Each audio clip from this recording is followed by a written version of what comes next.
Thank you. Okay. Good morning, all. Yep. Welcome to the demo. This is the first demo. I think already given this kind of demo once before, so I just wanted to cover the demo once again, just to give you a flavor of how the classes would be and what all we'll be covering in our Databricks session. Right. Uh, my name is Pawan, and I'll be the guide for you in this session.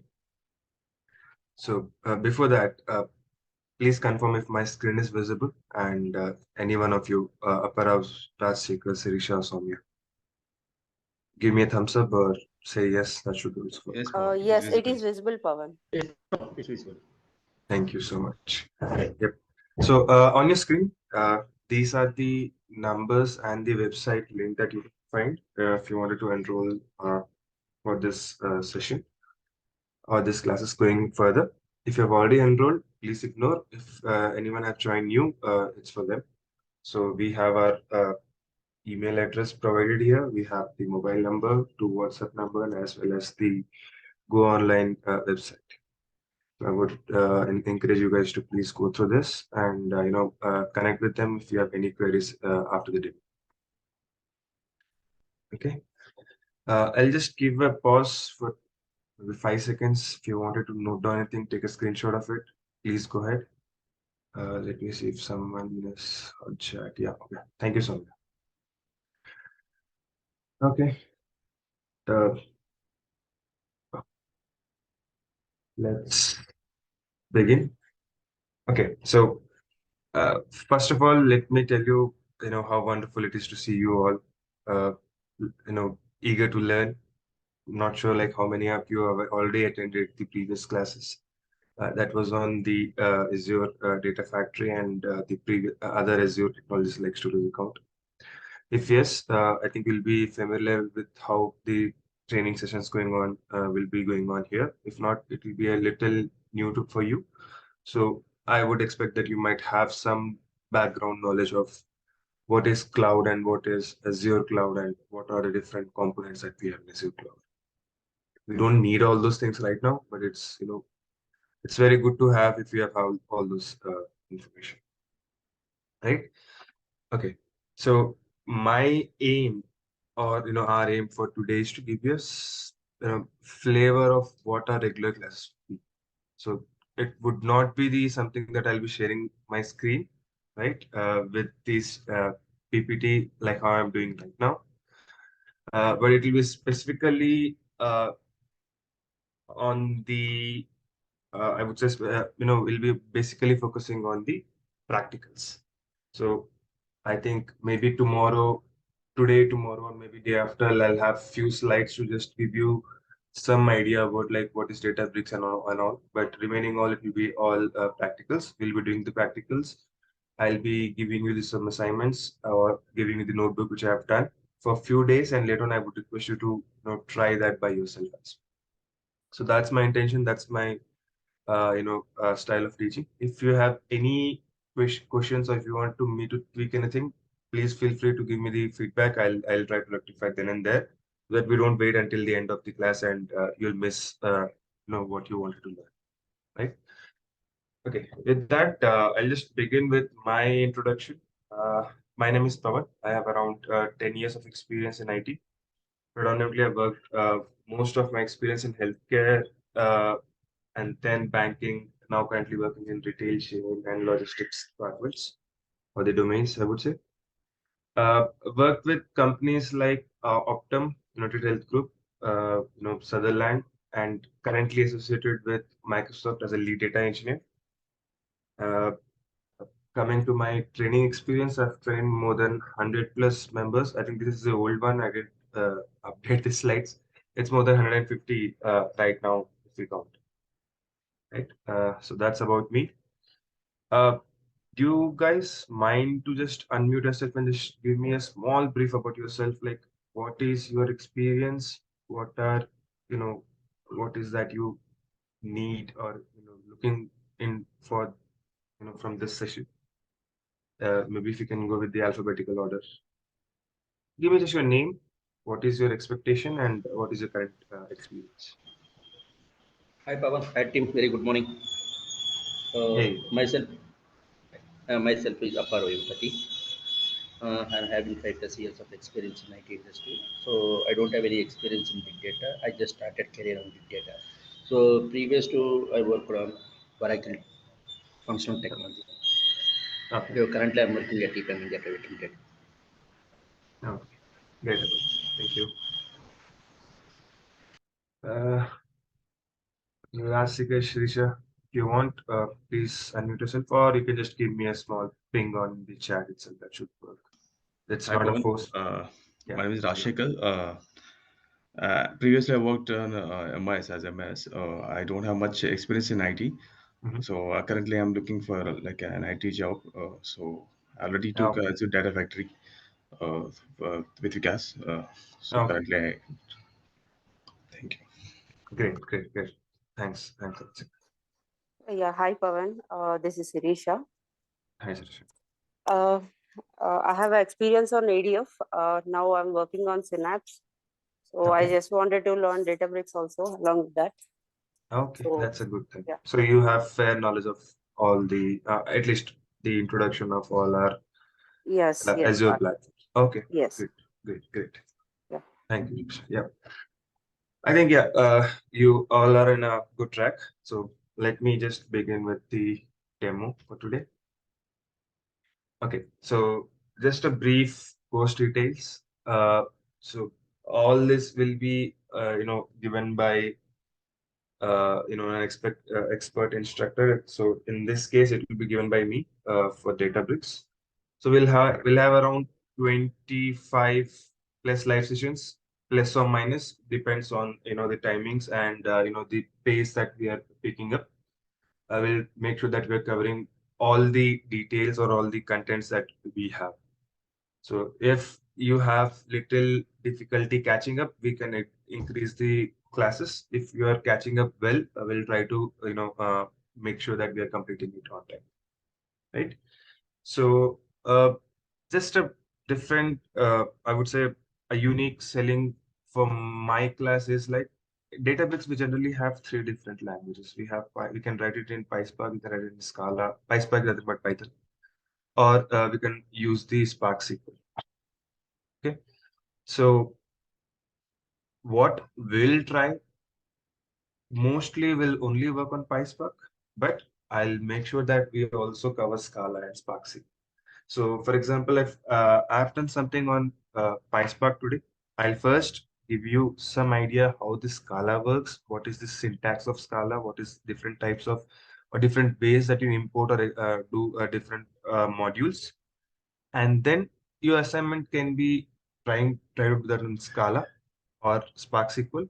And we'll also see the difference between like when and where we can use PySpark and Scala and where we can use Spark SQL. There are few limitations of Spark SQL, like we cannot, use it so well in programmatically way, like how we can use Scala and PySpark. But it also has few benefits. So we'll try to cover them as much as possible. So it won't be like I'll be just sitting and giving the same program, writing in three different languages at once and just showing you that in the class. That won't happen for sure. Yes, but we'll try to cover all these things. If we are doing one language today, I'll be just giving you, code of the other language for 1 or 2 days, and then I would expect you guys to try to do it by yourself because Spark SQL, it's okay. It's predominantly SQL.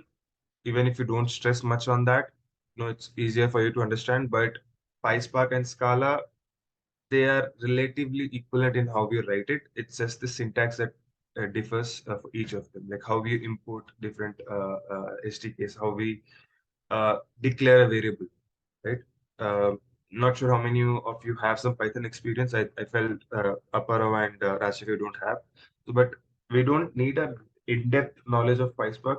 Basics Python is what we need, like how to declare a variable, how to use it, what is if and all small things. I think we'll try to cover that in this in our sessions, right? We'll not be having a detailed level of Python, just to make sure that that's what we're going to do. Yes, Aparo, you have unmuted. You have anything? Yes, Pawan. So while learning PySpark, we should know Python, right? It's We don't have good any that you value. Yes, it's very good that if you have some knowledge on Python. If not, that should be okay. Whatever we try to cover, that should be sufficient for the data engineering part of the Python. Python is again is a Okay, okay. vast subject. We cannot cover that at all in this session. So what all is used for you for data engineering for using Databricks, we'll cover those. Okay, that's great. So, okay, that's great. Okay. Thank you. Next, as I mentioned, we'll have all practical sessions.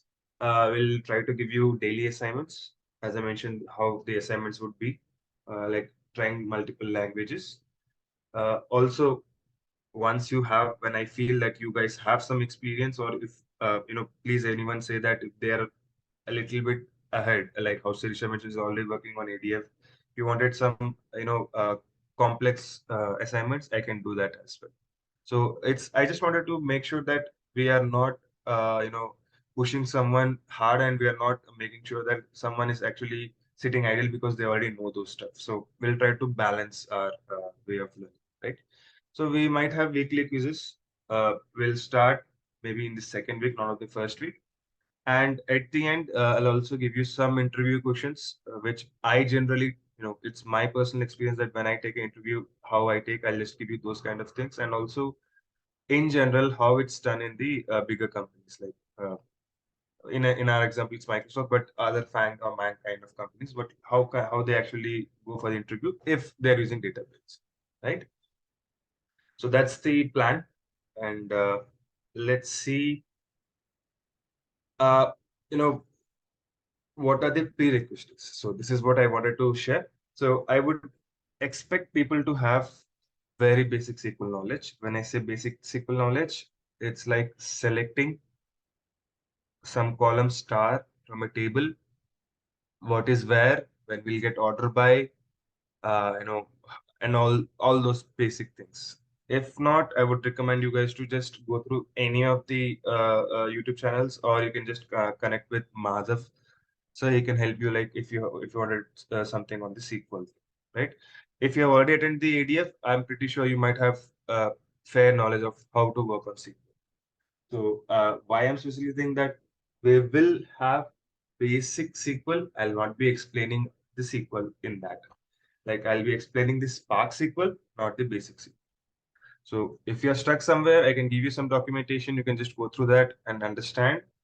The reason behind that is like people joining this class is specifically looking for the Databricks stuff. If you go with the SQL, it will be like, we're starting from basics.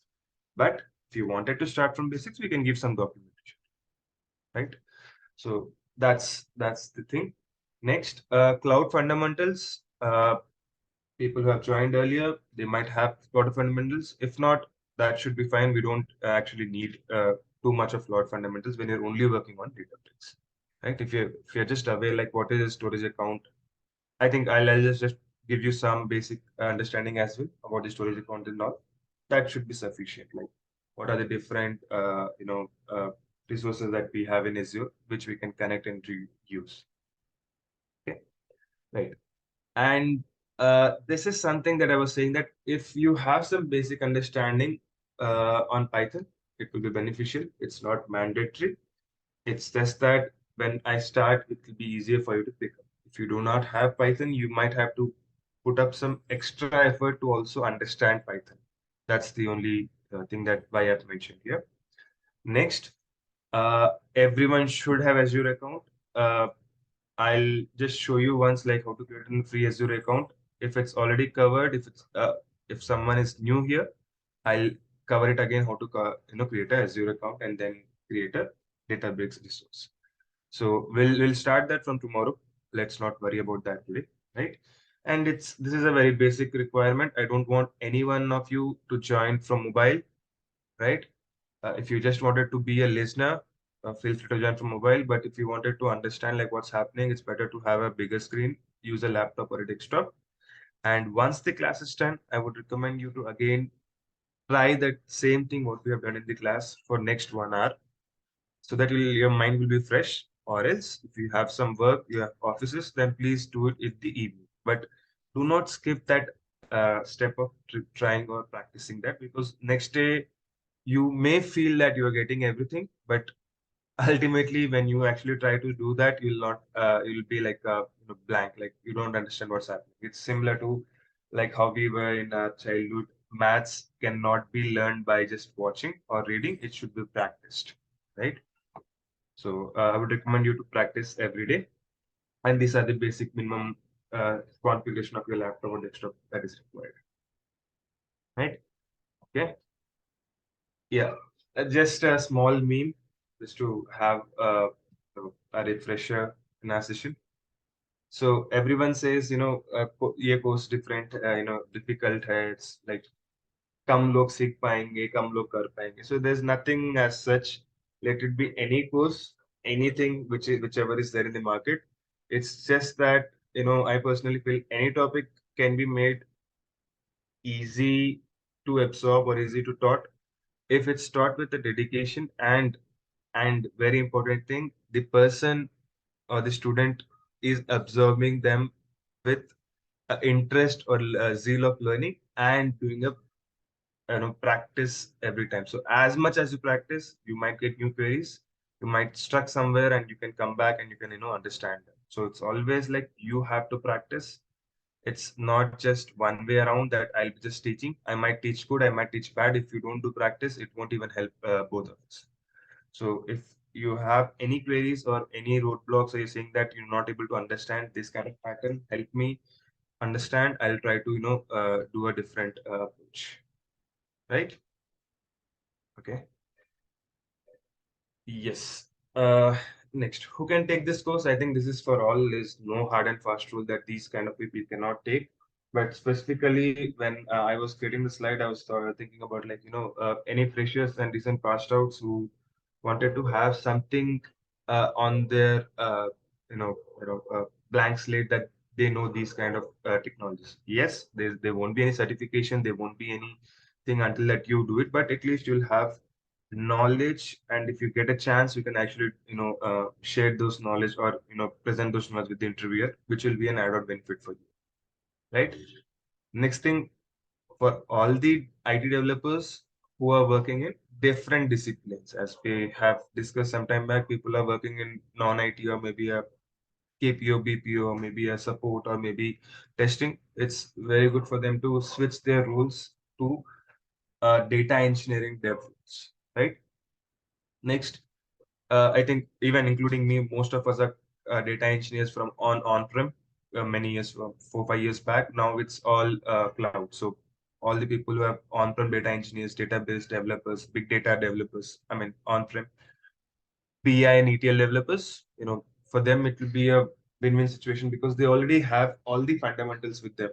It's just that they have to understand the cloud, right? How things work something. So it differs again.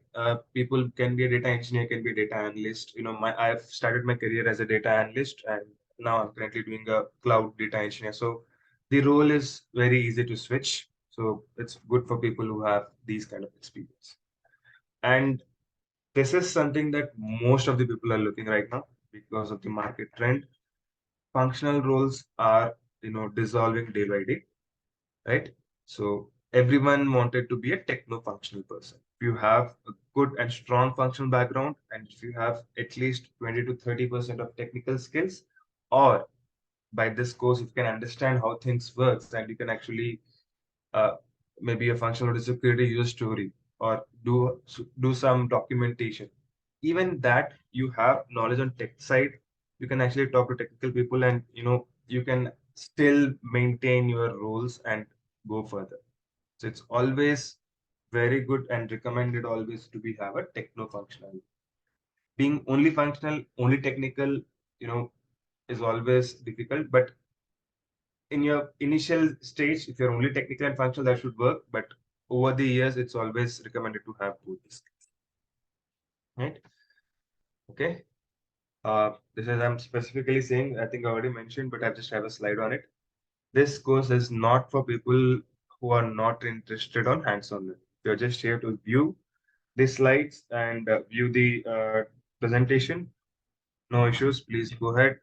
No, I'm not denying that you should not join. Just for your interest, you wanted joining it, but it won't help you anywhere. That's the intention of having it here. And who is only focusing on doing the data, some certification. For example, I think I've shown you that I have a data engineering certificate. But if you wanted to have that certification, and that's why you've joined this course, I'm sorry, that you'll have straight dumps from the Microsoft learning site itself. You don't have to come here and just go through all this. This is only for people who wanted to learn and claim that they have some hands-on experience, right? So if you're thorough with the practices and if you follow everything that we discuss in the class, and if you're already working in some IT sector, you can actually say that you have two, or maybe if you're really practicing well, you can say 2 to 4 years of experience that you have in database. Always recommended to start with slow.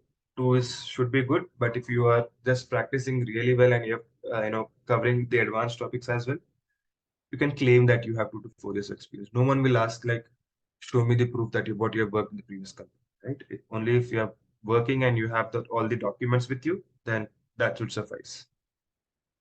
Next, if you are someone is coming and wanted to be a Scala or Python developer, as I mentioned some time back, that is something that we are not gonna do in this class. So we'll not be teaching Scala or Python in depth as a code only kind of a class. This is specifically for Databricks. I'm reiterating, this is specifically for Databricks that we're going through. We will cover all these languages, which is required or sufficient for our analysis or the data engineering view of way, right? So Scala and Python can be used in multiple ways as well. So we will not be covering all those in depth, right? So that's about this. Let's go to the course content. So these are the major topics of our course, and we'll be covering all of this. First and foremost is about what and why Databricks, like what is Databricks and why we have to use it, how to create a cluster. That's when you start your journey. If you have to do something in Databricks, you have to create a cluster. We'll also cover the UI. I think I've not mentioned that because that what and why will cover all those, like what is the UI, how the UI has changed, evolved. I think the latest one is totally changed. So I'll just show you that what is what and what options give you what kind of information, where you have to go and fetch these kind of information, right? This and what is something that we'll be covering in what and why, so that you can actually navigate through the UI, and it will be easier for you to work on the database. So that's a plan when I say what and why. DBFS, it's a very important topic. If not DBFS, we have file system and mount point. So we'll be covering all these three. This is nothing but DBFS is the file system of Databricks itself, where you can mount or where you can upload different files. You can read them, do all the transformation, write all those things. File system is again, this is not of Databricks, but no, I'll cover that when we'll be working on it. Mount point is nothing but, I think if you have already there and if you already have Azure, we have something called as ADLS or the storage accounts in Azure. We can mount that point to our Databricks, and we don't have to always give the credentials to connect to that storage account. Once it's mounted, we can directly use it.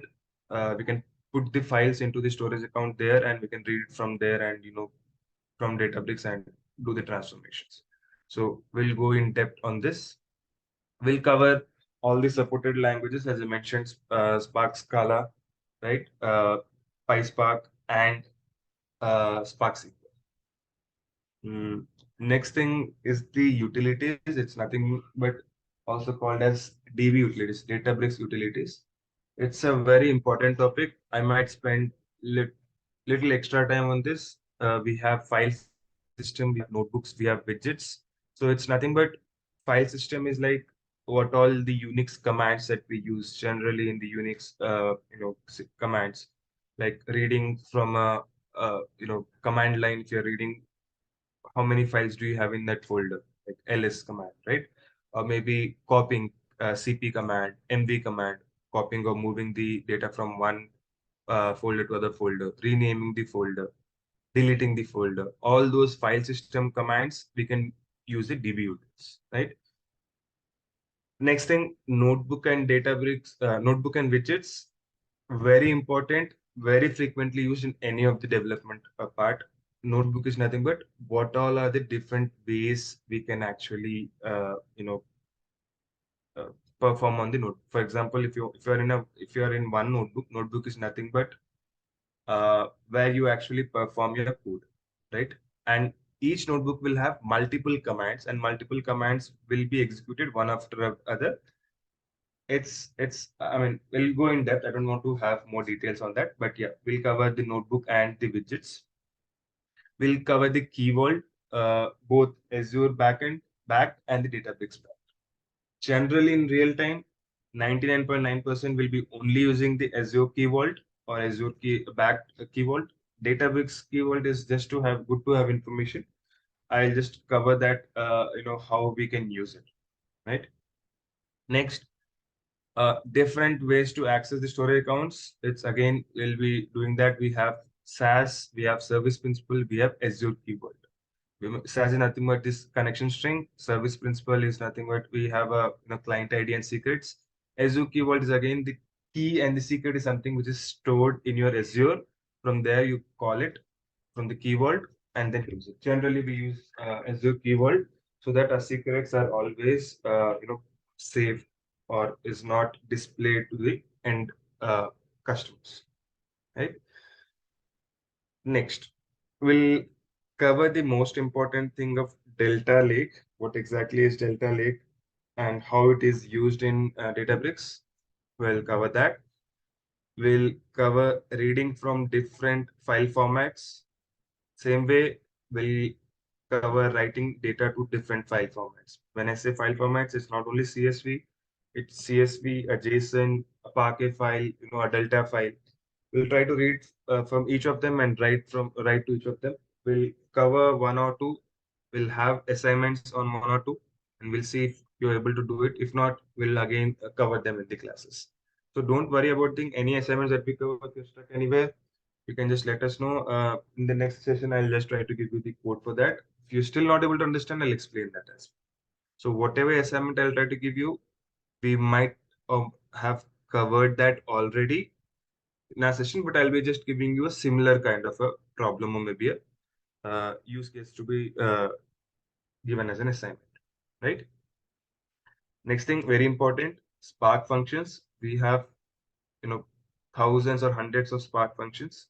We cannot cover all of them. We'll cover all the major Spark functions, and then I'll be giving you the Spark documentation where you can find all the Spark documentation, Spark functions.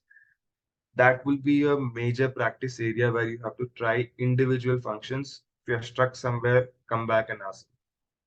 So I'll be covering most of the frequently used and most important functions, but I would also recommend you to try each of them. Why I'm just iterating few things in the beginning of the class, because I wanted to make sure whatever we do in our subsequent classes will be similar to this. It's not like we'll be listening to all fairy stories that I'll give you this and that, and later on we don't have it. So it's always that we all are on the same page.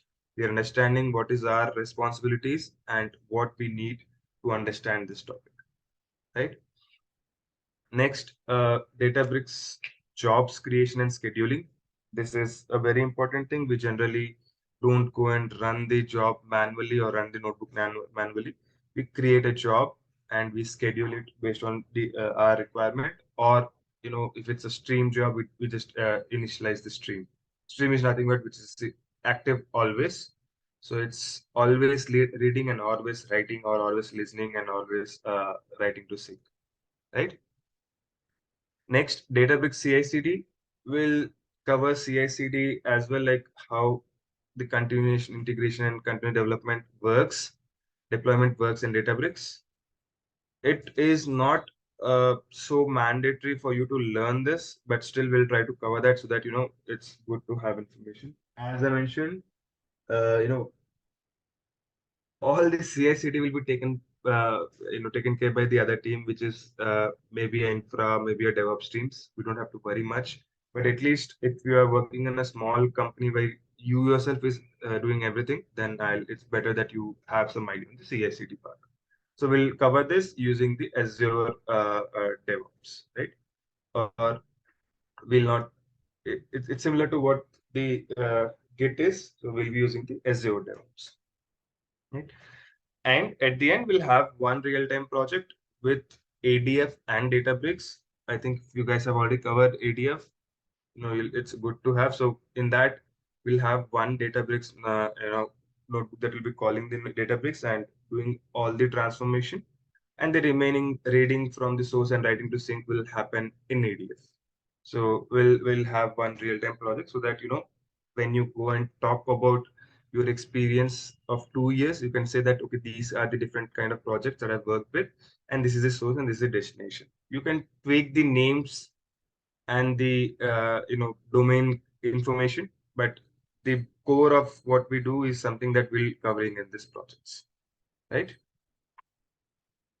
With that, let's begin little bit of high level information. Generally, people get confused when to use ADF and when to use Databricks, right? So ADF, Azure Data Factory, is primarily used for ETL processes and orchestrating large scale data moves, right? So when I said ETL process, they're just like extracting some from somewhere, transforming and loading. It can be ELT as well. So it's just like how it was in our on-prem SSIS or maybe other ETL tools like you can say Pentaho, you can take any other ETL tools. We do similar kind of thing on cloud using ADF. Right? It's much easier. It has good interface. It has multiple connectivity to multiple resources. So it's even if you wanted to do switch from on-prem to cloud, it's very useful to use ADF, right? So that is where we use ADF. As you see here, you don't have much coding experience, Python, Scala, or Java. I would recommend you guys to still use ADF. That is the best way because it's all UI driven. You have to, just you still have to understand how things works, but it's all UI driven. You don't have to write any code until unless if you are just calling a parameter, concatenating a specific file name, all those. That's the small things that you have to do coding. But remaining all, it's just the understanding of how ADF works and what you want to achieve, right? Then it's good. We advise you to use the ADF. Next, when we have to use Databricks, right? Databricks is like a collaborative platforms. It is, I would say you need a generic scalable solution that can be applied to multiple data sources and use cases. Go with Databricks. So when I say collaborative platform, uh, in the same notebook, as I mentioned last time, you can work on Python, you can work on Scala, you can work on Spark Scala, right? So for example, you have a data that you're reading, use a Python node command, read a data from some CSV, create a view out of it. Next, you open in the next command using Scala, you're doing some transformation. In the next command, you're using Spark SQL and doing something. It's like it can be used with multiple languages. Next, that is one way. If you're a data analyst, if you're a data engineer, if you're a data scientist, the data resides there so that that temp view or maybe tables can be used across the different area, right? So a data scientist can perform his or apply his models on the data engineering part, whatever the data they have created on the from the notebooks. He can perform his models on that. A data analyst can pick up the data and give his insights. Like he can understand, like, okay, this is the insights from the data. He can provide that analysis to the customer in the same workspace. So it's like collaborative space that everyone can work together, right? And it's very good if you have coding experience and if you also wanted to learn Apache Spark. So just to give you an example, ADF is good. It's very good in market right now. It's going on, but Databricks is an add-on thing. Most of the people are, going to Databricks because Databricks supports, I would say multi-pool, and it actually have the power to actually transform huge data in parallel execution. When you say ADF, it will be doing it in sequential. That is one small technical difference that I can say. Like in ADF, you have to do one after another. In Databricks, you can do the parallel execution based on your worker nodes and your cluster size. That we'll discuss later, but that is when you have to use Databricks. And market is equally good for both of them. If you have both, then you are actually, in a very good space. If you have either one, that should also suffice, right? Okay, right. So what kind of challenges that we tackle using data? Okay, this is also one thing that, it's better to have this idea, like what is that Databricks can solve for us? So first and foremost, in every company or any company, it's like data is always clumsy or messy. It When I say messy and soiled, it's like you might have huge data, maybe you have no head and tail for data. There's no proper bifurcation of data, like this is what and this is what. There is nothing, but we have data, right? So having accessible and high quality data with ability to scale is the foundation of any or every modern data platform. If you have a proper data and if you have ability to scale your model with the huge data coming in, then that is what the platform that you need. If you don't get your data right, it's nothing but you're definitely likely to fail. It's like garbage in, garbage out, to be precise. If your data itself is like a garbage, it's not properly cleaned or not properly cleansed, and that is what you're using for your processing or UF analysis, your analysis will also be come out with the same garbage output as well, right? So Databricks help us makes all this possible with the Delta Lake. We have something called as asset transaction. We'll discuss about that in future. Delta Lake reduces the friction of for the engineers as they process and make data available. It increases the reliability to enforce schemas while giving option to handle schema drift, right? So we enforce to have the schema. Also, we are able to handle if there is any drift in schema, then change in schema that we can handle by ourselves. Finally, it also offers the capabilities to optimize and process and make data available, right? So as an open, just a second, I'm getting a call. Yeah, sorry. So as an open technologist, organization can be assured that data can be accessed in the right way by the right solution for any use case. So it's nothing but how well you are managing and making sure your data is in a prompt way so that it can be used for the next analysis. Right? Databricks is really useful in that. And when I say Databricks, we'll discuss more on Delta Lake, how it can do all those kind of scenarios. Right? Next thing, I'm not sure how many people are aware of ML. ML is nothing but machine learning.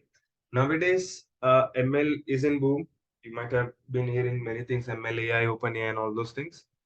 The problem still sits there. It's very difficult to actually make any ML productionize, any machine language algorithm productionize, right? It's not so easy as we think. It's not like we just get and run that from a model and it will work, right?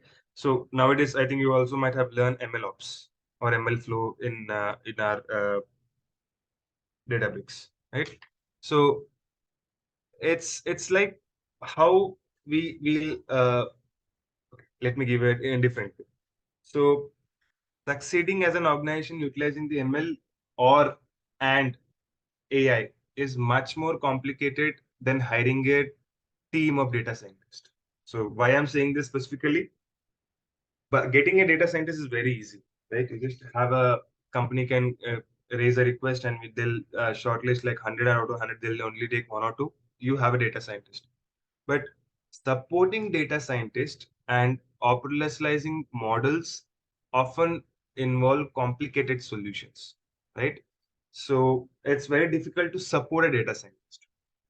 I think you might have also heard this joke, like we hire huge data or big data scientists, huge numbers, but ultimately they'll be working on Excel or something, and at last they'll be just running their models on the Excel data and giving some idea, get output of it. Generally, that's what happened like 4 years or 5 years back. Now things have changed uh, very randomly, right? So providing the ability to quickly test a data set, feasibility to make it specific prediction. So it's like how quick he can run his model and understand the data and predict something. That will make sure that we are also going for production little faster, right? Keeping a track of multiple experiments to understand which model and hyperparameters perform the best. So when I say this, as I mentioned, we have multiple commands. In each command, he can run different same model with different parameters, and he can compare all of them. Like comparison is very important. And also, if not, he's doing everything in a same command, we have something called as history, right?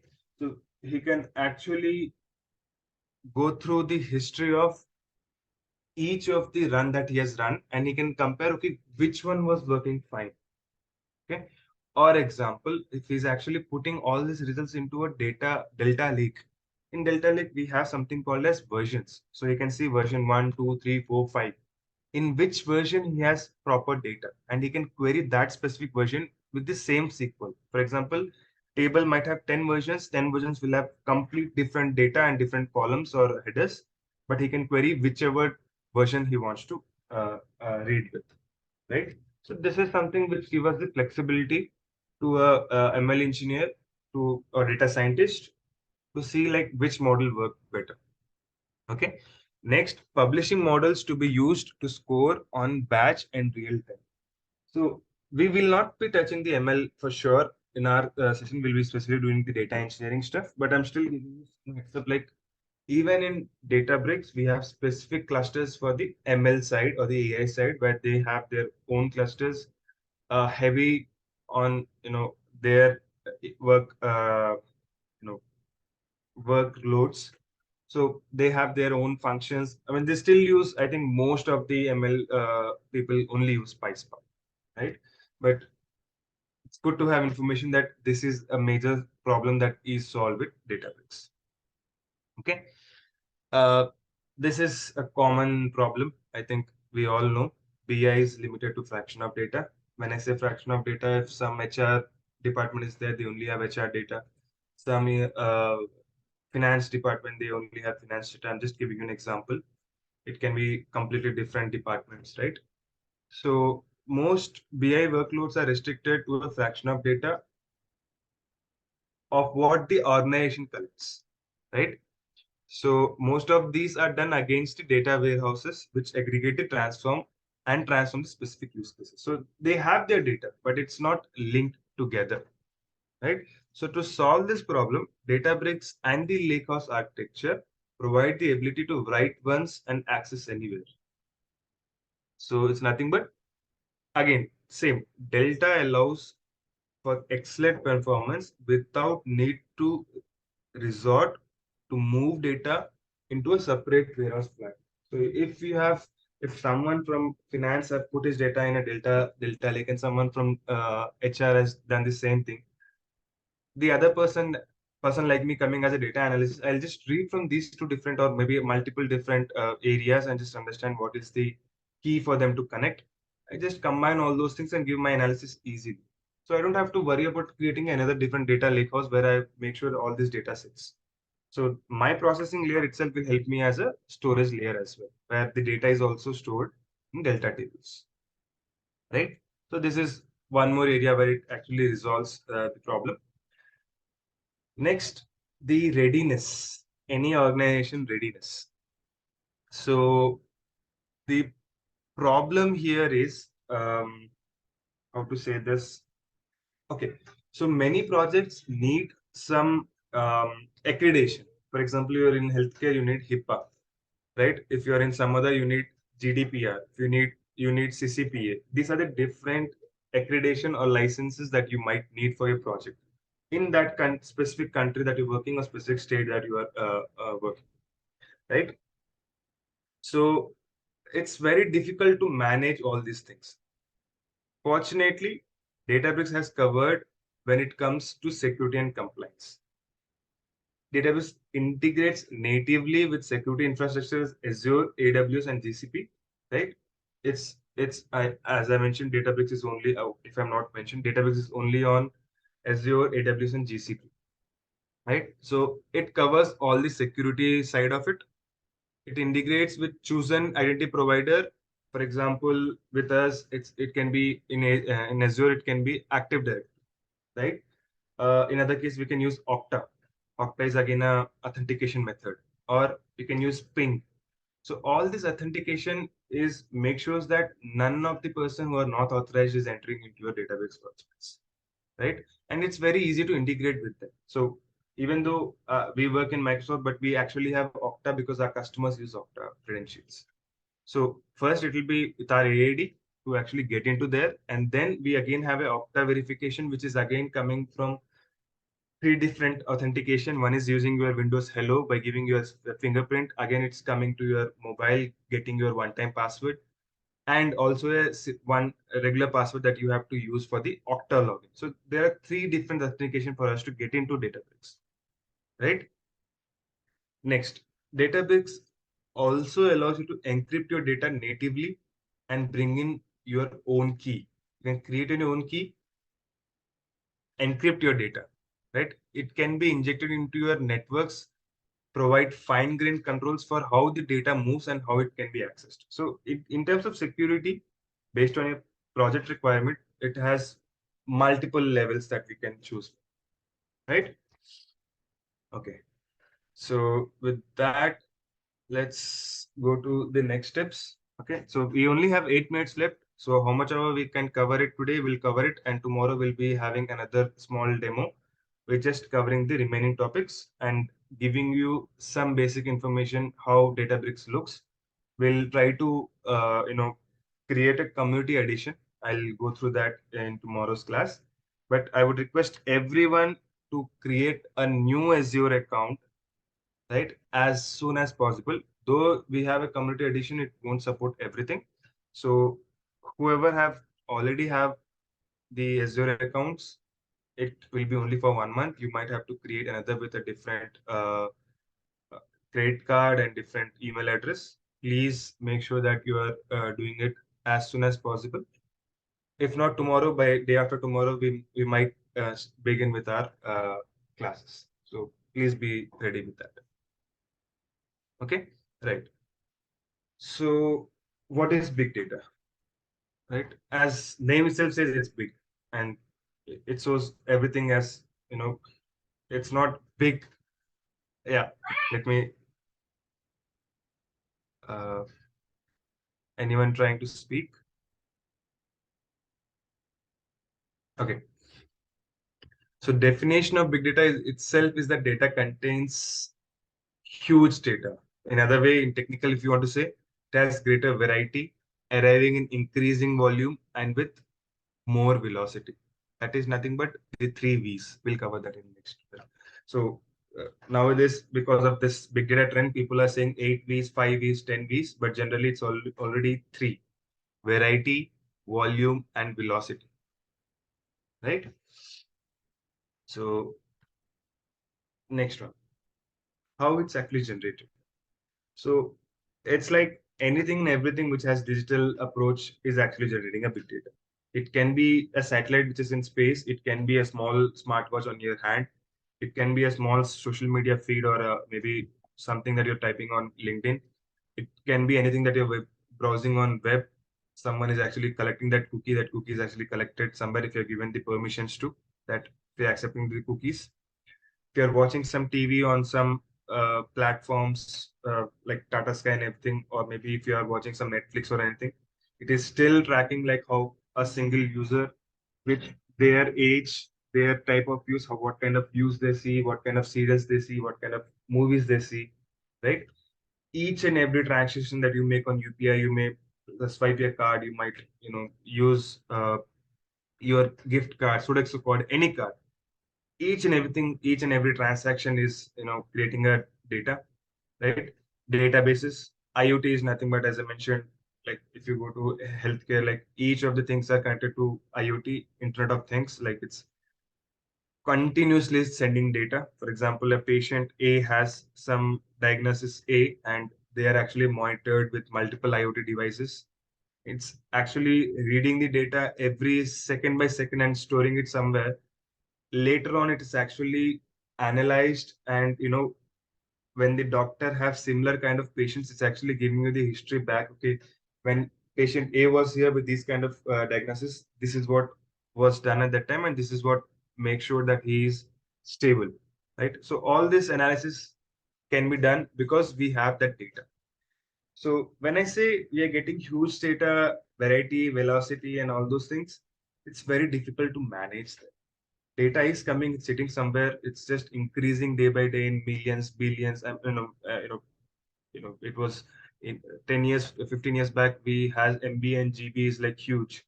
Now it's nothing. We have TB is zettabyte, betabyte, petabyte. I don't know what kind of bytes we have in right now, right? People, 15, 20, not even 15. In 2010, I would say having a 1 GB pen drive was like, wow. Now, right? Your mobile itself has 1 TB of space nowadays. So you can see the difference, how the different areas are evolving in terms of storage, like data size, how it's evolving. That is nothing but big data, right? Okay. Now, as this is the 3 V's that I was talking specifically. Okay. So as you see here, 3 V's. It's just good to have information. You can try this if in your interview someone asks you. Volume is nothing but the amount of data from any of the sources, any of myriad sources. Velocity is nothing but the pace in which the data is generated. As I mentioned, for each and every transaction, even the Zoom call that is going on, there might be some data getting collected. This Zoom call is work for like 1 hour, and 11 or 12 people have joined. These are their email addresses and these are their names, right? Next, the variety, the types of data. It can be structured, very nicely structured data, how we had in our previous days. Semi-structured data, completely unstructured, like can be an image, can be a media file, can be MFIG file, can be a JPEG file, right? So it's like these are the three different, I would say, characteristics, okay, of a big data. Nowadays, let me go to the next one. This this is a trend that people are following nowadays. I've just given you for you to understand volume, value, veracity, visualization, variety, velocity, viscosity, virality. It doesn't make any sense. It's just trying to rephrase or paraphrase each of the three things that we have discussed. But those three are the major things that we have to understand, right? Okay, I think it's already 8:58. I don't want to start the advantages of big data. So what we'll do, we'll just uh, pause here, and tomorrow we'll start with the advantages of big data. We'll cover, how different big data is actually used nowadays.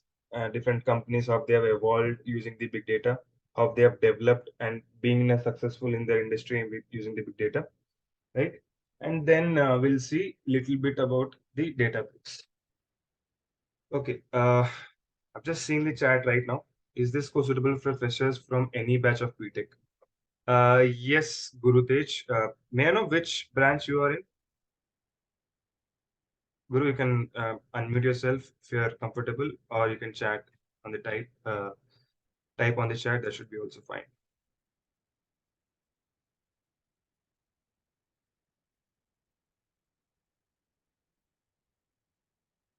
Okay, that shouldn't be a problem until unless you are doing practice, right? So I think you joined late, but I specifically mentioned this course is for the freshers and the recent passed outs, right? So don't worry about it. As long as you're practicing, it's always good for you. Maybe specifically for your case, you might have to make sure that you do some certification just to show that you have some idea on it. because you have completely from a different non-computer background from civil, right? If you're getting some, placements in your company, if you're learning this right now, it will be very helpful. You don't have to worry about the certifications as well, right? Okay. Any other questions? Okay. So have you been part of ADF group?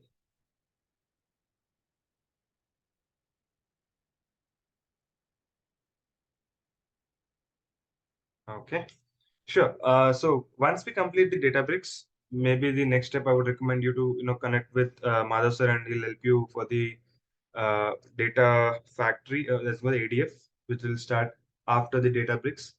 You can enroll for that as well. And if you are, as you mentioning, you're civil, maybe it's better that you have some basic SQL knowledge, right? Please connect with Madhav sir. He'll help you to have this information, right? Have some SQL knowledge, have some basic Python. Even if you don't have, that's fine. We can help you here. But very important thing, practice. As you might have to practice double of what others are doing, because you being fresh to the industry as well as a different department, I would recommend you to practice as much as you can, so that you are also with par with others.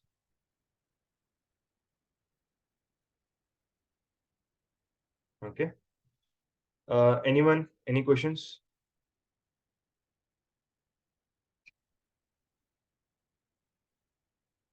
Just wanted to check if you feel if I'm going with a faster pace, if I'm going slow, if you're not able to understand, please let me know. I'll make sure that I'll correct that in the upcoming classes. Yes, Aparon, I think you've unmuted. Yeah, sure. Thank you. So we should do some Python knowledge, right? While learning PySpark. Yes, some knowledge is always helpful. If not, whatever I'm teaching in the class, if you're practicing that, that should be sufficient as well. But I'll not Okay, be that's good. sitting and showing you the syntax, teaching everything, but I will give you like how to use it. So if you practice that, that should be sufficient is what I think. Okay, But that's great. if you And are giving, we have, yeah. go ahead, sorry. Do we have any content so that we can go through that? We can For learn. Python, right?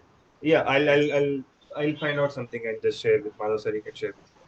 That's really great because we don't have any knowledge. See, so Definitely, definitely. that's the I'll reason. give you. Okay, I'll just give you some heads up. Go to W3 schools if you're available of that. Or Mm-hmm. uh, okay, let me search some good stuff and Yeah. share with you. Just go with that. Understand basic flow. What is Python and what is if for loops and all those things, and you should be good It, there. because Python is not a small, it's a ocean, right? So we cannot. Definitely, no one can teach you Python, and even you cannot learn by yourself right now. So we'll Yes, only yes, learn what is useful for us in Databricks and for the yes. data engineering concepts. That should be That's it. sufficient. That's yeah. And to be Yes. precise, even I might not know fully Python because data scientists use Python in a different way altogether. Okay. People So also what use are the the web pages. components?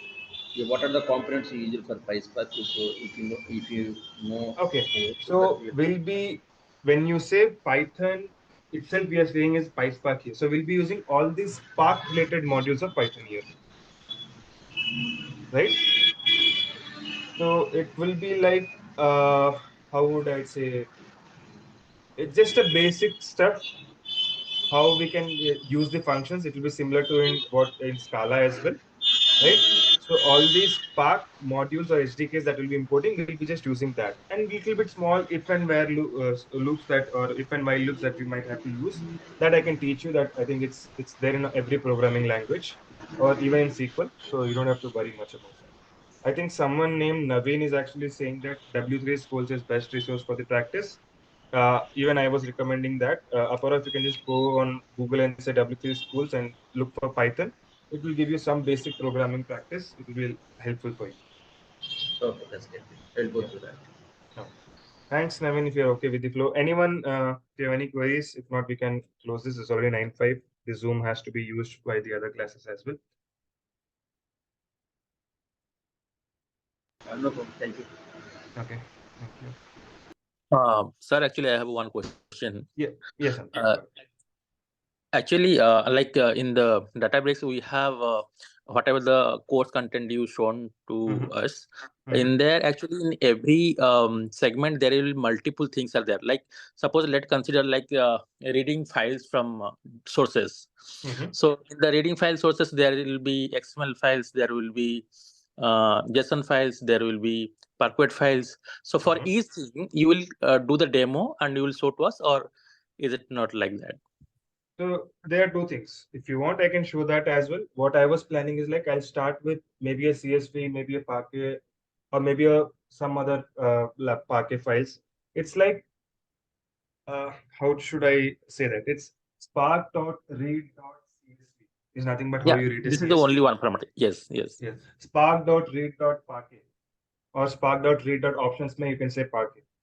That's the only difference that you see. So I'll be giving you 1 or 2 or 3 examples, but I will also give you an assignment so that you can practice. If you don't get that, definitely I'll give you the code back or I'll explain you that again. So it's if I give the same thing every time, it's like you just take it and use it. I think I would need you also put in some effort because there is an intelligence also working in the Databricks. You can see what all are different options that we can leave in different type of files. But I'll be covering everything.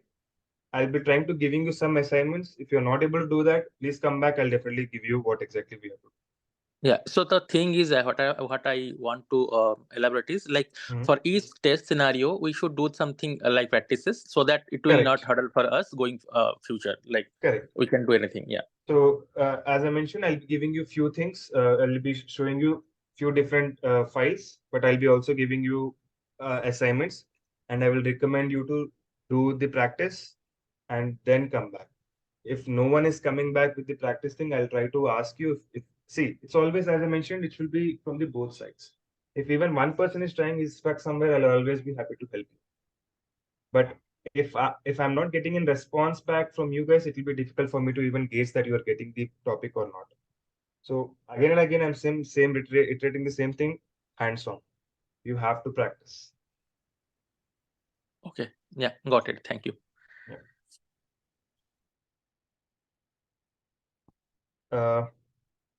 Anyone else?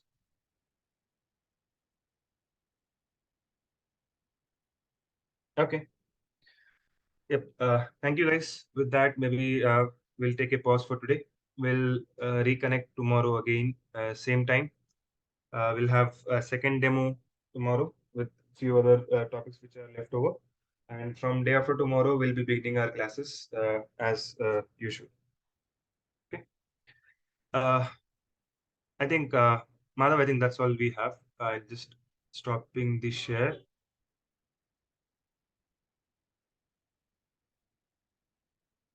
Please feel free to stop the recording and